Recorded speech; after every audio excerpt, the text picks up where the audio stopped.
Child. When I tell you I was not ready for this day, my day was supposed to be just chilling. I am so zonked out from my workout. So, I was just going to be in chill mode, just doing me, right? And I saw a post from a friend, a childhood friend, a dear friend, a family friend. And they just voiced their frustration about, this revoking of the anti-discriminatory executive order from LBJ. 47 had revoked it. Well, some girl, I loved it at first. And I saw some girl put on here, and I'm going to read to what you said because we went back and forth with a tete-a-tete because I had time today. I had time because what you ain't going to do is gaslight me, madam. What you're not going to do. And baby, she came from her faith because she got mad because I hit her with the truth. I'm not the one and I'm not the two, nor was I called to fools. I was not called to fools. I was not called to liars. Even before I was saved, I don't do fake cheerleaders. And baby, you are not an advocate for people who are discriminated against based off what I'm going to read to you. Oh yeah, I took screenshots, baby. And I wasn't going to post this, but then I felt some kind of way because there's a lot of people out there who pretend or think that they are advocates or people of color, and they're not. And then for you to go on this tangent about God or whatever and come for me and my faith, baby, you ain't the first and you won't be the last, nor do I care. I know what I was called to. I know whose I am. And even when I run from him, he comes tapping me on my heart, baby. And baby, I have ran. I even tried to run last week and he came pulling me on back, boo. So, nah, miss me. But I had to share that, I have to share this because eventually, it got to the point where the person who posted was like, oh, we need to respect people's differences or, communicate with each other as a way to understand it. Baby, that ain't what I'm called to. Now, you may be called to that because you're a preacher, you're an elder, and I'm glad for you that everybody ain't got the same calling. I'm not called to entertain foolishness. I'm not called to listen to mess. I'm not called to understand something that someone refuses to even acknowledge. You said this 5 paragraphs deep. And then you gonna lie and gaslight me like that's not what you just said. So let's go. This lady, I ain't gonna put a name out there, but I do got a screenshot. Illegal DEI and DEAI, I don't even know what that is, policies not only violate the text and spirit of our longstanding federal civil rights laws, they also undermine our national unity as they deny, discredit, and undermine the traditional American values of hard work, excellence, and individual achievement in favor of an unlawful, corrosive, and pernicious, rich from her, identity-based soil system. Hardworking Americans who deserve a shot at the American dream should not be stigmatized, demeaned, or shut out of opportunities because of their race or sex. Now, that's just the first paragraph. But when I called her and made her stand on her ignorance that you do support this executive order to revoke something that is against oppressing other people, something that's against hatred, something that's against discrimination, is literally called anti-discrimination. You said, I ain't never said I support it. Your first paragraph says you support it. And it goes on. And her saving grace was that I did not read all of this at first when I was reading her. I only read it after my friend got on there and was like, oh, we need to understand people and blah, blah, blah, blah, blah. So then she goes on to say, this illegal DEI policies also threaten the safety of American men, women, and children across the nation by diminishing the importance of individual merit, aptitude, hard work, and determination when selected people for jobs and services in key sectors of American society, including all levels of government and the medical, aviation, and law enforcement communities. All those also commas, and you a teacher, and run-on sentence, but whatever. Yet in case, after tragic case, the American people have witnessed firsthand the disastrous consequences of legal pernicious discrimination that has prioritized how people were born instead of where they were capable of doing. Another viewpoint, and I don't want to upset anyone, I believe you are one of the hardworking people in society. This will not affect you. This, however, will affect those that obtain positions that are less qualified based solely on how They were born into a community, whether it be race or sex.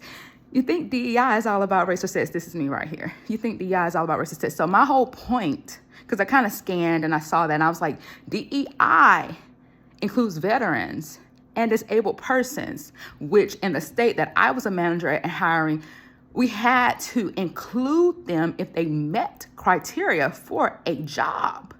But we didn't have to pick them if they did not outperform everybody. So you sit up here talking, never, ever, ever, ever was I told you got to pick a Black woman, a Hispanic woman, a woman, a man, an Asian woman. I was never told any of that. But a veteran, yes. And then for federal programs, baby, this helps me out because there are veterans and people who are disabled that get a higher score than I, and I have more experience. But because they are a veteran, are married to a veteran, are disabled, they get the interview and I don't. I get all these always selected. I only got one CC interview of, I get all these, oh, you met the you met the eligibility, but you weren't selected for an interview. So baby, that helped me out. But I do believe in Jesus' way of walking and talking, which is you're supposed to help those who are less fortunate than you. Okay, let's keep going. Then she goes, there has been many times in my life that I didn't get a job I truly wanted or truly needed and met the qualifications for it. I don't know the reason behind not being chosen, but I do know that God laid my path out for a reason. He has led me where I should be instead of where I feel like I need to be. If any person has missed an opportunity to hire you for any type of discrimination, this part I wish I would have learned. Let them be the ones that answer for that. Even if it doesn't fit your understanding, soak in it as a blessing that you didn't have to work for or with someone that held hatred in their hearts. Now, even though I kind of agree with that, I am so blessed to be discriminated against. Oh, she goes on to say, this is the 5th paragraph. Your hard work isn't obtained because of your color. It's obtained because of your empowered work ethic, perseverance through life's battles, and the ability to overcome any obstacle set in your path. True victory of this nation will be when all of us are able to sign something as hardworking citizens. Oh, I wish I would have read that. Instead of allowing the title of diversity define who we are, as if every Black person, brown person, red person, beige person was selected other than their hard work. But I'm gonna keep going. This is her next one. I would never sign something identifying my skin tone or gender. No one needs to know that I am a hardworking white woman. They just need to know that I am a hardworking individual that aims to do my best without the titles oversharing my identity. Always with love. I hope you know that I'm always rooting for you and success and your happiness. Reminds me when people fire you, they say good luck on your best endeavors. Baby, I can't make this up. This helper went up and God forgive me, but I have no conviction on what I said to her. I didn't call out her name. I didn't call her anything about her race or nothing like that. I made her stand down on something that I didn't even read fully just off your first paragraph. I knew that you supported this. You support this ignorance. And so I'm going to make you stand on your ignorance. And then she got mad that I was making her stand on her ignorance. And she said, you assuming. Baby, I don't got to assume nothing. You wrote it in 5 paragraphs that I wish I would have read, but I ain't had that kind of time. But then when you want to come and throw my walk with God and my work with Jesus and love, and you ain't loving me and you judging me and you hating me, baby, just because I disagree with you don't mean I hate you. I don't like your politics. I don't like what you stand for. And what you're supporting is evil. So yes, I said what you're supporting is evil. Oh, you saying I'm evil. Baby, I ain't got no heaven or hell to put you in, nor do I care where you go. Let me be honest with you. I am not called to save you. That's Jesus' job. I'm not called to listen to your intentions, your woulda, shoulda, isms, none of that, your explanations, who you are. I do not care. And I even said that I don't care about your excuses or experiences. I don't need to know somebody's excuses or experiences to understand that everything, actually, all those executive orders, but especially this one, is evil. Anything that is revoking discrimination, hate, opposite of God is evil. And just because somebody call you on it, don't mean they hate you. Don't know you, don't care to know you, won't ever know you, boo. Your heart spoke. You're mad because I made you stand on it. And I don't care who don't like it.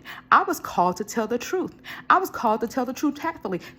By tactfully, that means I ain't cussing you out, but I'm not going to hold your hand or breastfeed you as I tell you what is right and wrong, as you should know as a grown woman and supposedly a teacher. This is a teacher. And then talking about how she was discriminated against and people didn't like her, all this other kind of stuff. I wonder why.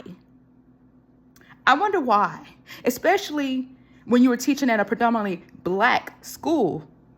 I wonder why they didn't like you. Is it because your prejudices are showing? Because they showed all up in there. Oh, you're a hardworking individual. As if people who get DI, like they ain't hardworking. Because I don't know about you, but ain't nothing more hardworking than a veteran, okay? Ain't nothing more hardworking than a disabled person who refused to sit home on disability, overcoming obstacles that no one cares about. No one cares that the handicap is all the way over there and the door is all the way over there and it's going to take you an extra 5 minutes to get in. No one cares that you got dyscalculia and so you have to redo those numbers 3 or 4 times. No one cares that you're dyslexic and you got to read things 4 or 5 times. No one cares that you have a heart condition and you may have doctor's appointments. They still want stuff right now.